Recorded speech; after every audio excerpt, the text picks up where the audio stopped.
السلام علیکم۔ ایک چیز جو مجھے ہمیشہ سے ڈسٹرب کرتی ہے وہ یہ فکرہ ہے کہ کسی نے کوئی بھی کام کروانا ہو تو وہ کہتے ہیں یار یہ تم نے سرکاری پیسوں سے کرنا ہے، سرکاری ریسورسز سے کرنا ہے تو کر دو۔ تو اس پہ مجھے بڑا دکھ ہوتا ہے کہ یہ سرکاری ریسورسز جو ہیں حرام کا مال تو نہیں ہے۔ دیکھیں اس ملک کے جو پیسہ ہے، جو ریسورسز ہیں وہ ہمارے ہی ہیں، ہم ان کو اون نہیں کرتے۔ اللہ تعالیٰ نے جن بندوں کو موقع دیا ہوا ہے اور وہ ان ریسورسز کا استعمال کر سکتے ہیں، ان کو چاہیے کہ وہ ان کو صحیح طریقے سے استعمال کریں۔ دیکھیں اپنے چھوٹے چھوٹے فائدوں کے لیے قومی خزانے کو اور ملک کی دولت کو نقصان نہیں پہنچانا چاہیے۔ پاکستان میں جس بندے کو جتنا موقع مل رہا ہے، پریزیڈنٹ سے لے کے ایک پی این تک، وہ اپنی بساط اور اپنی حیثیت اور اپنی طاقت کے مطابق اس ملکی خزانے کو یا تو لوٹ رہا ہے یا لوٹنے والوں کے ساتھ شریک جرم ہے، یا ملکی خزانے کو کسی نہ کسی طریقے سے نقصان پہنچا رہا ہے۔ تو اس طرح اگر ہم کرتے رہے تو یہ ہمارا ملک اور ہمارا خزانہ کتنے کو دن یا کتنے کو سال نکالے گا اور کب تک چلے گا، اور ہم اپنی اس عادت یا اپنی سوچ کو کب بدلیں گے؟ جس دن ہم اپنی یہ سوچ اور اپنی عادت کو بدلیں گے، ملک نے اسی دن ترقی کرنا شروع کرنی ہے، اور جب وہ دن آئے گا تو ہی ترقی شروع ہوگی، اس سے پہلے نہیں ہوگی۔ تو ہمیں بحیثیت قوم اپنی کچھ کور ویلیوز، کچھ انٹیگریٹی، کچھ آنیسٹی اپنے اندر پروڈیوس کرنی پڑے گی۔ اس ملک پر حق حکمرانی اللہ تعالیٰ کے بعد عوام کا ہے، اور ہمارا ایک ڈیموکریٹک سسٹم ہے، اور ملک کا آئین بھی یہی کہتا ہے۔ دیکھیں عوام کے اختیار میں ہے کہ وہ اپنی مرضی سے اپنے نمائندے چوز کرے اور ان کے ذریعے اس ملک پہ حکمرانی کرے، لیکن پاکستان میں تو ایسا نہیں ہوتا۔ ہمارا جو ملک ہے بدقسمتی کے ساتھ اشاروں پہ چل رہا ہے۔ اگر ہم ججز یا جوڈیشری کی بات کریں تو ان کو چاہیے کہ وہ کسی بندے کی پاپولیرٹی یا فیس ویلیو پہ فیصلے نہ کریں، بلکہ فیصلے آن میرٹ اور انصاف کے تقاضے پورے کرتے ہوئے کریں، اشاروں پہ فیصلے نہ کریں۔ اور اشارہ کرنے والوں سے بھی میری ریکویسٹ ہے کہ دیکھیں اپنے ان اشاروں میں ملک کا بھی سوچیں کہ ملک کس طرف جا رہا ہے، ہمارے فائنینشیل حالات کس نہج پہ پہنچے ہوئے ہیں۔ دیکھیں بھٹو دور سے لے کے، بلکہ جب سے پاکستان بنا ہے تب سے لے کے آج تک ہم روٹی، کپڑا اور مکان سے آگے تک گئے نہیں ہیں۔ ہر سال 2 سال بعد ہمارے ملک میں آٹے کا بحران آتا ہے، اور اس لیول کی بیسک نیڈز کو بھی ہم میٹ نہیں کر پا رہے، اور ہمارا کنٹری ایک ایگریکلچر کنٹری ہے، تو ہم نے اور کیا کرنا ہے؟ تو ان کو بھی چاہیے کہ ملک کے بارے میں سوچیں، ملک کی معیشت کے بارے میں سوچیں، اور ملک کے حق میں بہتر فیصلے کریں۔ ہم نے پرسنالٹیز کے حق میں فیصلے نہیں کرنے۔ دیکھیں عوام اگر کسی بندے کو چوز کرتی ہے اور اگر مینڈیٹ دیتی ہے تو وہ کوئی بھی ہے، ریگارڈلیس آف ہز کریکٹر، اسے حکمرانی کا حق ہے، اور اگر عوام اس کو چوز نہیں کرتی تو اس کو کوئی حق نہیں ہے۔ تو حق حکمرانی عوام کا ہی ہونا چاہیے۔ جتنے بھی لوگ ارباب اختیار ہیں یا ملکی ریسورسز کو کسی بھی لیول پہ یوٹیلائز کرنے کی اہلیت یا مینڈیٹ ان کو ملا ہوا ہے، یا اللہ تعالیٰ نے ان کو موقع دیا ہوا ہے، تو ان سے میری یہ ہمبل اور ہاتھ جوڑ کے ریکویسٹ ہے کہ وہ ملکی دولت کو صحیح طریقے سے استعمال کرائیں۔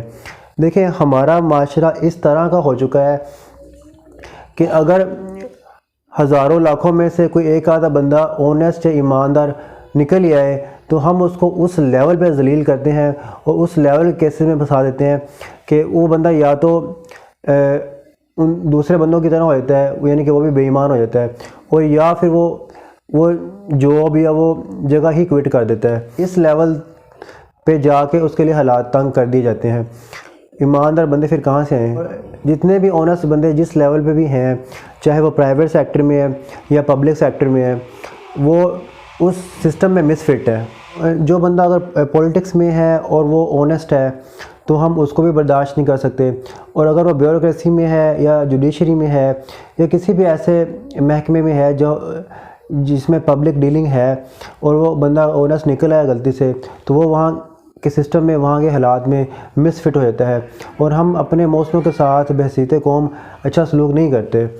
تو ہمیں یہ اپنی روش کو چینج کرنا پڑے گا، ورنہ ملک کے پھر یہی حالات رہیں گے۔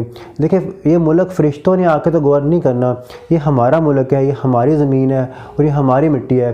تو ہم نے ہی اس کو چلانا ہے، اور جب ہم خود نہیں چلائیں گے تو کیا باہر سے کوئی چلانے اس کو آئے گا؟ تو ہمیں چاہیے کہ ہم اس کو اچھے طریقے سے چلائیں۔ اگر ہم ملک سے پیار نہیں کرتے اور ملک اس زمین اور اس مٹی سے محبت نہیں رکھتے تو ہمیں چاہیے کہ ہم اس کو نقصان بھی نہ پہنچائیں۔ دیکھیں، آپ بھلے پرائیویٹ سیکٹر میں ہیں یا پبلک سیکٹر میں، آپ کے سینئرز یا جو ڈیسیژن میکرز ہیں وہ اگر ملک دشمنی اور غداری پہ اترے ہوئے ہیں تو ان کی بات ماننا آپ پہ فرض نہیں ہے۔ سچ نے ہمیشہ سچ ہی رہنا ہے، چاہے اس سے کوئی سپورٹ کرے یا نہ کرے۔ جن چیزوں پہ میڈ ان پاکستان لکھا ہوتا ہے اور ان کی کوالٹی پہ کوئی کمپرومائز نہیں ہونا چاہیے، کیونکہ جب دنیا میں انہوں نے پریزنٹ ہونا ہے تو اس کمپنی اور اس فرم نے نہیں پریزنٹ ہونا، اس پہ میڈ ان پاکستان لکھا ہوتا ہے اور وہ پاکستان کو ریپرزینٹ کر رہی ہیں۔ تو ہمیں چاہیے کہ ہم جو دکھائیں، جو کمٹمنٹ کریں، اس کے اکارڈنگلی سپلائز دیں۔ جب کوئی بھی کمپنی یا کوئی بھی فرم اس سے ہٹ کے سپلائز دیتی ہے تو نام اس بندے کا تو خراب ہوتا ہی ہوتا ہے، اس کا بزنس خراب ہوتا ہے، لیکن اصل میں جو نام ہے وہ پاکستان اور پاکستانیوں کا خراب ہوتا ہے۔ تو جو چیزیں پاکستان کا فلیگ کیری کرتے ہیں، پاکستان کا سمبل کیری کرتے ہیں، یا اس پہ میڈ ان پاکستان لکھا ہوتا ہے، تو خدا کے واسطے یار میری آپ لوگوں سے ہاتھ جوڑ کے ریکویسٹ ہے کہ ان کو صحیح کریں۔ یہ نہیں کہتا کہ میں ہی سب سے بڑا پیٹریوٹک ہوں، آپ بھی پیٹریوٹک ہیں۔ دیکھیں، آپ جاننے یا انجانے میں غلط کام نہ کریں اور غلط سسٹم ملوث نہ ہوں۔ دیکھیں، ہمارے جو فائدے ہیں بڑے چھوٹے چھوٹے فائدے ہیں، لیکن جو ملک کا مفاد ہے وہ بہت بڑا ہے۔ تو ہمیں اپنے چھوٹے چھوٹے فائدوں کو ملک کے مفاد پر کمپرومائز کر دینا چاہیے۔ ایسے ہی ہمارے جتنے پولیٹیشین ہیں یا جو سٹیک ہولڈرز ہیں جو اس ملک کو گورن کرتے ہیں، ان کو چاہیے یار کہ اکٹھے بیٹھ جائیں، جن باتوں پہ اختلاف ہے ان کو سائڈ پہ کر دیں، جن میں کوئی سیملیرٹی نکل سکتی ہے وہ سیملیرٹی نکال کے ایک کامن SOPs بنا لیں، کیونکہ اس طرح رینڈملی تو ملک نہیں چلتا۔ بھی ایک بندہ اگر حکمران ہے تو وہ ایک پالیسی رکھے، دوسرا ہے تو دوسرا، ایک کنٹینیوٹی آف پالیسیز بہت ضروری ہے۔ ہم فیصلہ کر لیں ہم نے اس SOPs کے تحت کام کرنا ہے، اور جو بھی حکومت آئے کم از کم وہ فائنینشیل معاملات کو انہی طریقوں پہ یا انہی SOPs پہ دیکھے جو ایک دفعہ سیٹ ہو جائیں۔ دیکھیں، ہمارے ملک میں بہت زیادہ فائنینشیل مس مینجمنٹ ہے، پیسہ وہاں استعمال ہو رہا ہے جہاں پہ اس کی ضرورت نہیں ہے، اور وہاں استعمال نہیں ہو رہا جہاں اس کی ڈیسپریٹ نیڈ ہے۔ تو ایکول ڈسٹریبیوشن آف منی اور ایکول ڈسٹریبیوشن آف ریسورسز بھی بڑا ضروری ہے کہ ہمارا کوئی علاقہ یا کوئی جگہ یا کوئی ڈپارٹمنٹ محروم نہ رہے۔ پاکستانی حکمران ایک ارب ڈالر کے لیے خوار ہیں، جگہ جگہ وہ جاتے ہیں اور لوگوں سے مانگتے ہیں، اور لوگ ان کی امداد کا کمٹ کر کے بھی امداد نہیں کر رہے، کیونکہ پاکستانیوں پہ لوگوں کو ٹرسٹ ہی نہیں رہا، اور پاکستانی بحیثیت قوم زوال پذیر ہو چکے ہیں۔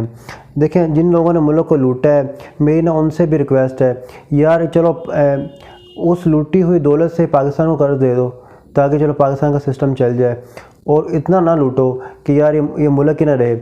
دیکھیں، اگر یہ ملک ہے تو اس پہ آپ لوگوں نے حکمرانی کرنی ہے، اگر یہ ملک ہی نہیں رہا تو کس جگہ پہ حکمرانی کرو گے؟ تو تھوڑا سا آپ لوگ بھی ملک کے بارے میں سوچ لو۔